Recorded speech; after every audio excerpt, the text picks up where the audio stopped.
Support comes from Entergy provides much more than power. We support science and engineering at local schools to build a brighter path to better jobs and help prepare the next generation.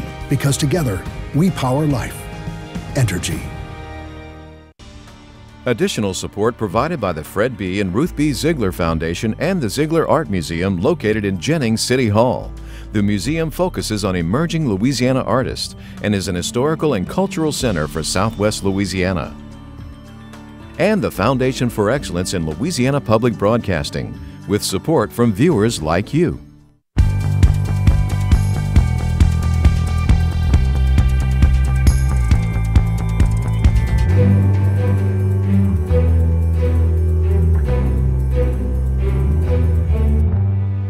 Some ice cubes go into a glass and I can recognize what the pitches are.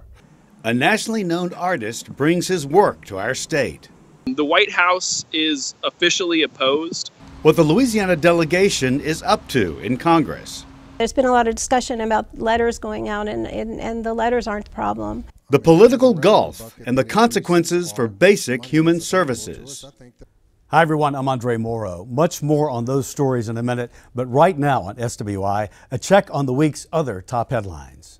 Louisiana's new interim Secretary of State is in office. Kyle Ardoin has taken over the office on a temporary basis until a special election is held this fall.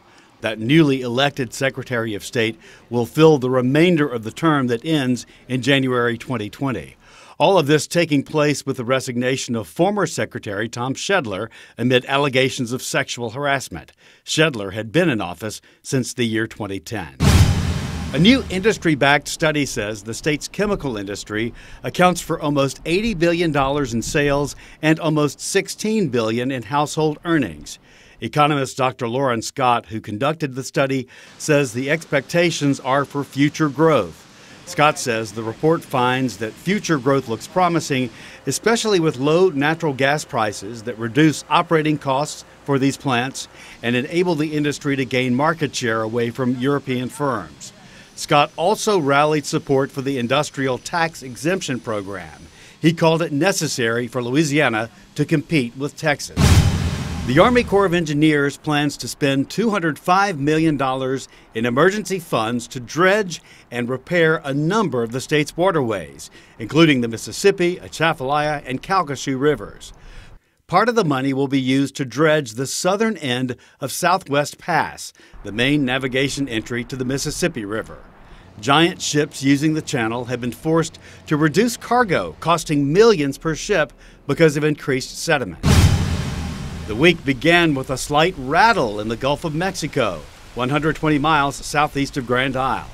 A 4.5 magnitude earthquake struck just before noon Sunday, May 6th. A 4.5 is considered a light intensity quake, with only those near the impact area feeling anything at all. State public schools soon may have to display "In God We Trust" in their buildings. A bill received final legislative passage Wednesday night. Lawmakers in the House did not debate the Senate-backed measure. It passed with a 93-0 vote that sent it to the governor, John Bel Edwards. The governor proclaimed May 7th through 11th as Teacher Appreciation Week in the state, dedicating this week to acknowledging the positive influence teachers have on our children and to thank them for their commitment to shaping our future leaders.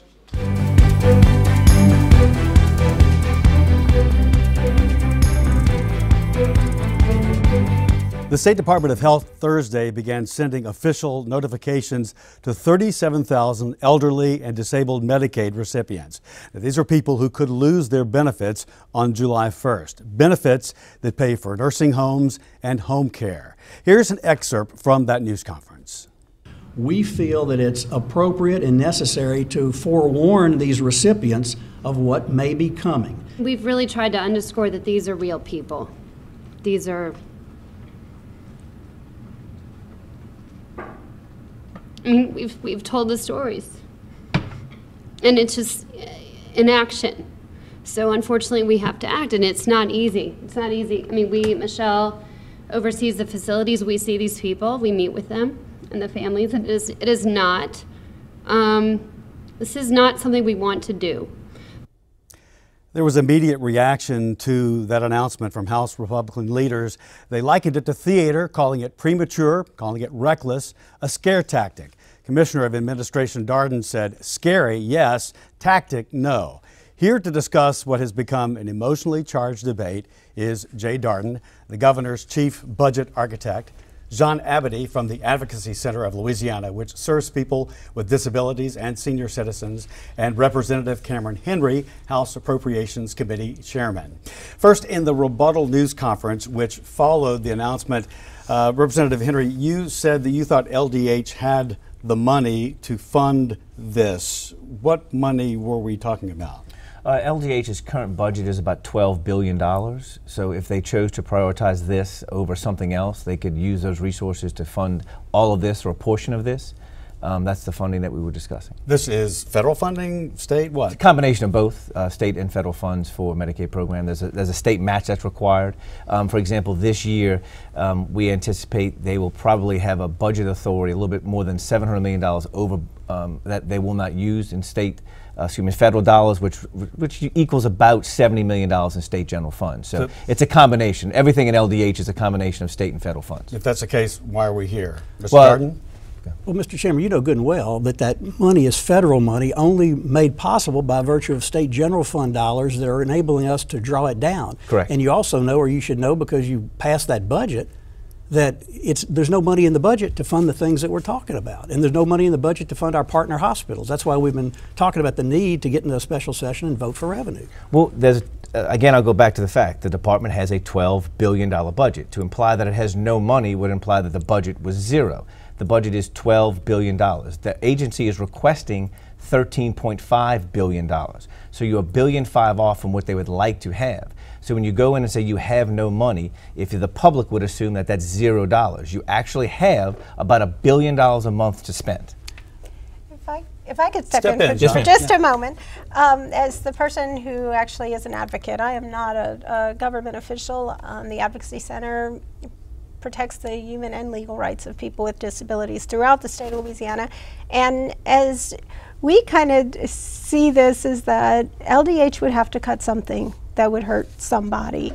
So I appreciate that the department is making that decision, but our fear is, and our issue is that cuts would have to be made that would hurt. So, you know, you wouldn't want them to cut pharmacy, because we'd be having a whole different discussion, and that would be sad. And so I guess I don't know what they can cut that won't hurt people. Well, I'm curious why, with potential cuts to health care and or TOPS and other state services, this has hung in the air for well over a year with the impending fiscal cliff. Why have lawmakers allowed this to continue? Why not solve it before this? Why are we waiting to the very end? Why are we still discussing this at this point? Well, I think that the biggest issue is that the shortfall started off being about $1.4 billion that was requested by the administration. And that number has slowly gotten smaller and smaller by actually very little action by the legislature, simply because sales tax revenue has increased. The Trump tax plan that came down generated about roughly somewhere between maybe around $350 million for the state. So that number is now down to $495 million. So I think what members are looking at, they're saying, well, you start off at 1.5 that you needed, now you're at 495. I think that figure is more like $650 million. Yeah, it's not $495 million, it's $648 million. No, it's 495. No, it's 698. And why is there a question about that? Well, the question is, REC recognized about $150 million this fiscal year. What the governor's doing, he's adding that to this fiscal budget that we're in, the fiscal year we're in now. That would increase the base. We haven't done that in the supplemental bill. We've spent some of it. We haven't spent all of it. So we haven't increased the base amount for the agencies. So you don't need to add that to the bottom line. It's just a philosophical difference that we have on the numbers. Be happy to show you the math of it, the subtraction of it, where you start with the number between the REC recognized money, the Trump tax plan. It comes out, if you start at the $9.4 billion, which we left which the budget is based on this year. What's not philosophical is that there is a shortfall. Correct. At the end of the day, there is a number shortfall. It's not a philosophical disagreement here. The number is what the number is. We haven't rolled anything into next year based upon this year. We don't have any one-time money from this year that ought to be spent next year. These are the facts. $1.4 billion is rolling off the books on June 30th. The temporary tax expires. The governor has asked for $648 million based upon the fact that we do recognize additional revenue because of what the feds did. So the number shrinks to $648 million. That's what we're short, and that's what makes us unable to fund what's necessary to make government work. You can't take that much money out of an operating budget and say, well, you're just going to have business as usual. It doesn't work that way. With this story becoming national news and putting Louisiana on the big stage once again in an unkind way, people are talking about this. You guys do not seem to be moving closer to an agreement, but is that just politics? Is there an agreement that is closer at hand, or a special session? Will that happen and then it will be solved? What will take place then? Well, there's nothing that can happen between now and the end of session because we're not in a taxing session. It's a special session. It's a special. So you would have to call a special session and see if the support is there to raise revenue, whether it's sales tax or business taxes or exemptions of credit, whatever it might be. That was tried once before, wasn't very successful. Bipartisan opposition to the majority of things that were brought up. So I'm assuming, based on conversations, that will maybe take place again relatively soon, and we'll see if the support is there from both Republicans and Democrats to do anything to address this problem. What's your gut tell you? It's been done twice before. Last year's regular session was a fiscal session and nothing was done. No bill got out of the House for revenue. The special session called in February so we would avoid being at this treacherous point of falling off the cliff. No bill got out of the House regarding revenue. So we face the same problem. Nothing will have changed regarding the revenue options. We will have a special session. I suspect that the legislature will adjourn the regular session hopefully around the 18th, and we'll go into a special session that following Monday or Tuesday, and hopefully that will yield, and I think it will. And I think the governor believes that it will, that we will recognize, because the budget that the House sent over, which has been called responsible, is absolutely irresponsible. And I think we're seeing that by virtue of the cuts that are having to be made. The Senate's not going to be able to fix it any better. And so I think it's a very real problem that we can't continue doing what we've been doing to take care of people unless we replace just a portion of the revenue that falls off on June 30th. And we've rehashed this over and over. Everyone knows that. Everyone who watches anything is aware of that. So what happens if there is not a budget? Well, I mean, eventually we'll pass one. I mean, that's just how it eventually works.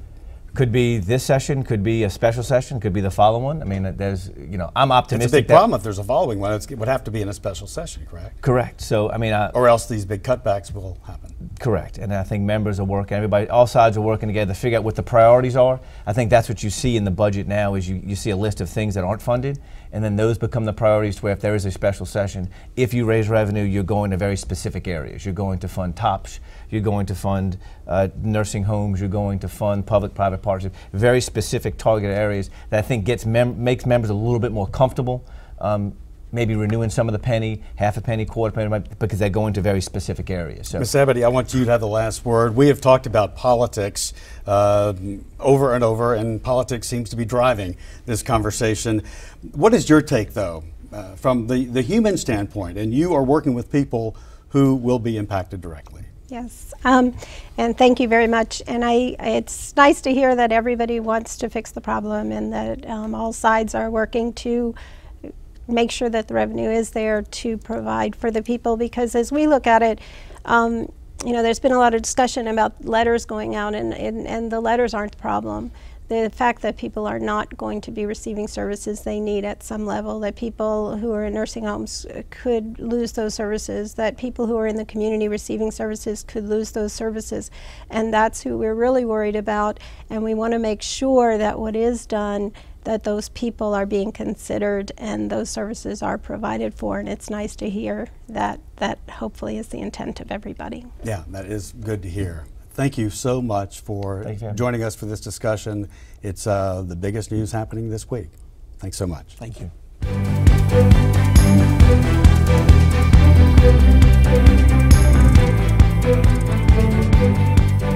It has become the norm for news out of the nation's capital to focus on the White House, but Louisiana's congressional delegation has also been at work. The Advocate newspaper's D.C. correspondent Bryn Stoll joins us now from Washington to discuss the latest happenings. Hi, Bryn. Thanks so much for being here with us. First, there's been a lot of talk from state leaders about a tweak in federal law that could allow for more relief to survivors of the 2016 floods. Can you tell us the latest on this? If you applied for a Small Business Administration recovery loan, an SBA loan, then that counts as a federal benefit you've received, and that any amount of that loan has to be deducted from federally funded recovery grants. It's the Restore Louisiana program. And there's about 10,000 people who are caught in this problem, and it's been incredibly frustrating for those people. But the Louisiana delegation, and especially Garrett Graves, Steve Scalise, have been on the House side, have been pushing really hard to get that changed so that they would not consider any kind of loan when they were making a grant decision. And they've passed that through the House for a second time now. This time inserted into the Federal Aviation Administration reauthorization bill. So it's a kind of an unrelated package, but they've managed to glom it on there and get it out of the House. It's sitting in the Senate now, and it's sort of unclear what exactly will happen in the Senate. So there's a decent chance, though it's still up in the air, that this could go forward. The White House is officially opposed because they think it'll cost taxpayer money to do this. But I'm told, Graves has told me that he's spoken a lot to people at the White House who have indicated, at least some of the other people outside of the White House Budget Office have indicated some support for that. Let me ask you this. Can you give us some insight on the federal farm bill and its array of programs, and also a growing battle over proposals to ramp up work requirements for people receiving food stamps?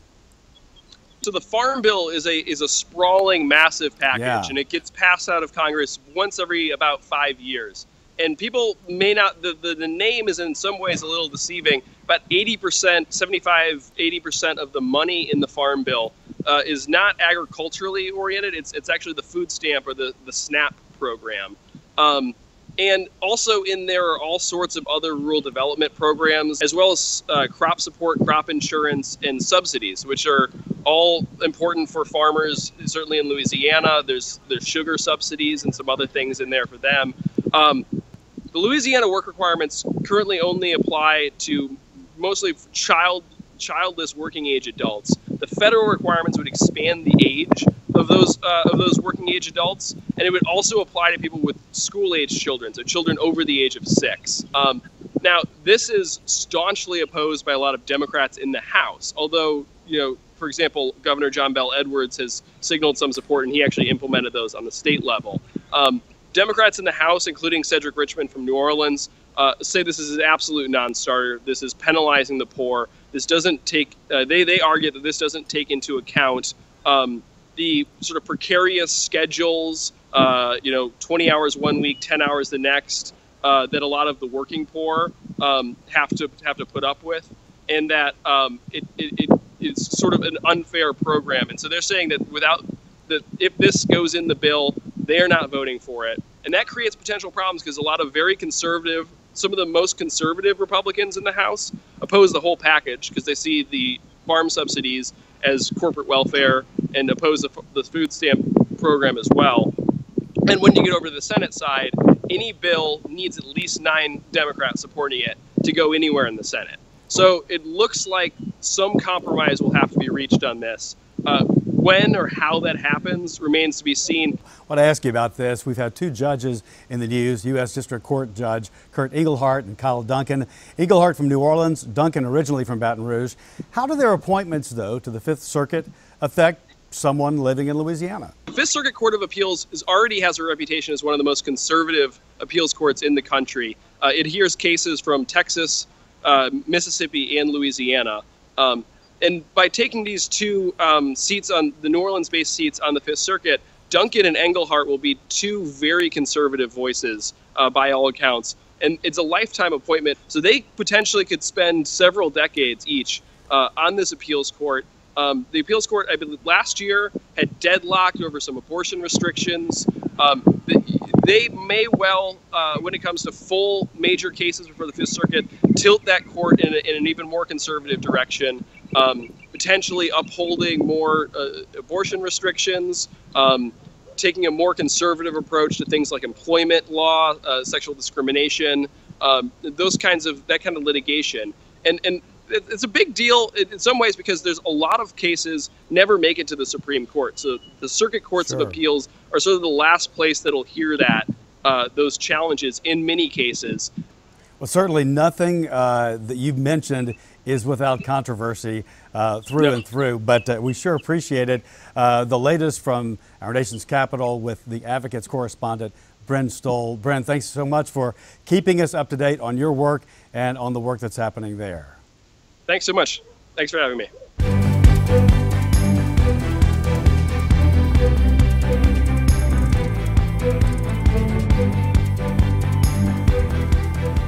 And now let's shift gears a bit. An artist known nationally for his interactive urban art brings his craft to Louisiana. Families entering the Our Lady of the Lake Children's Hospital, which will open its doors in 2019, will walk under a canopy designed by Christopher Janney. It's meant to bring out the childlike nature in all of the hospital's visitors. LPB's Kelly Spires produced this segment. So I'm trained as an architect and a jazz musician, so I do a lot of work using sound in physical space. So that's how you get to be a sound artist.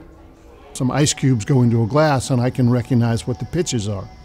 Oh, well, that was like an interesting, that was a flat seventh chord there. But I'm not asking everybody else to do that, but it's just, it makes for a very fascinating way to be in the world for me. And so, but a lot of what my installations are about are just trying to make those invisible things visible to other people. When I initially was thinking about this piece Sound Stair, I then sort of would just watch people move on stairways and I could hear it. Sort of like a mild form of synesthesia. I can see people moving up and I can hear the melodic aspects of it or going down. So from there, I sort of view the world in that way often. And I sort of look at the visual rhythms about what is going on around us and try to hear it. When I started this piece, Heartbeat, the idea of like, okay, well, the heart is a drum. How can I reveal that for everybody else to hear? How can I make that the drum component in a performance? I was raised in Washington, D.C. Both my parents were very socially active people. Social causes in the 50s and the 60s. My father worked in the government. My mother was a school teacher. So affecting social change was something that was talked about in our family quite a bit. And I try to make the work, look, it's great to just look at it and appreciate it, but now you can actually enter into its world if you want. That's the idea about making public art. It's like it's not in a museum or it's not in a theater, but you actually can do it on your way to work as part of your day. Is there a way that it can affect social change in a public space?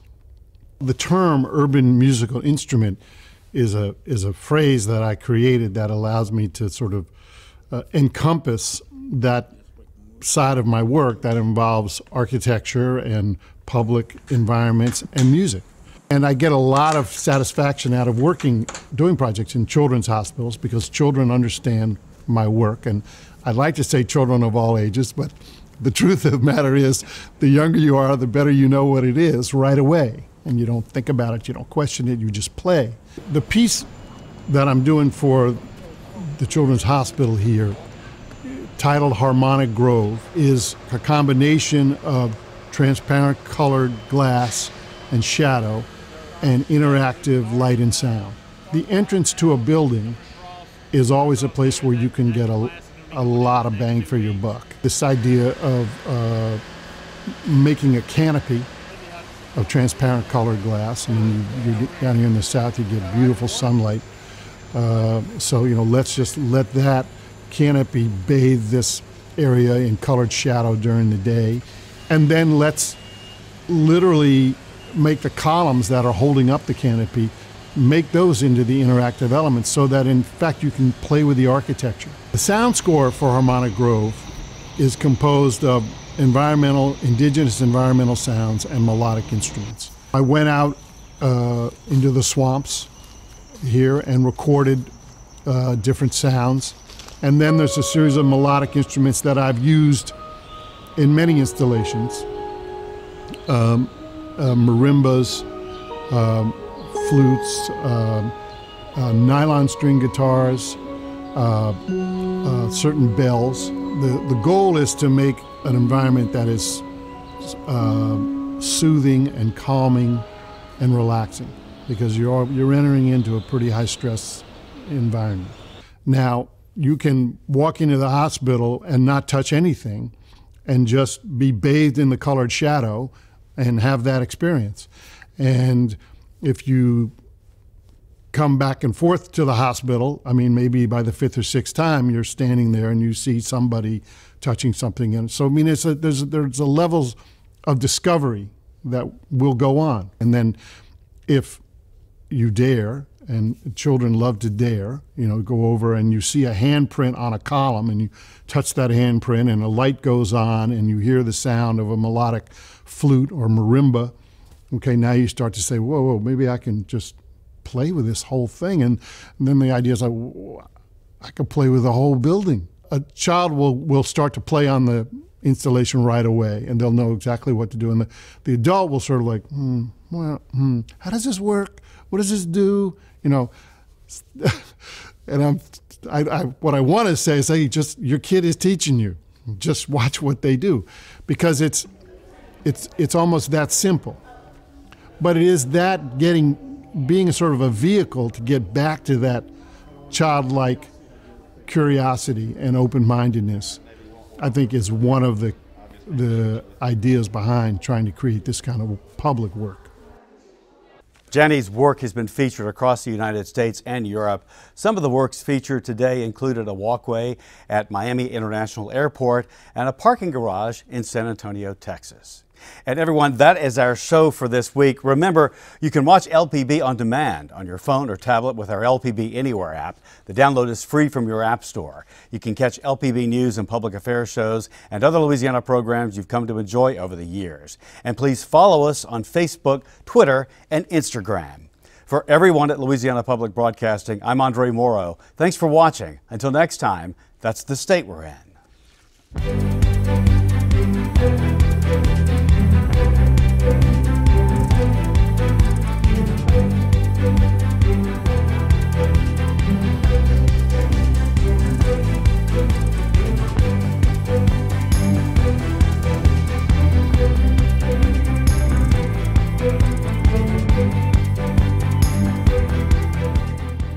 Support comes from Entergy provides much more than power.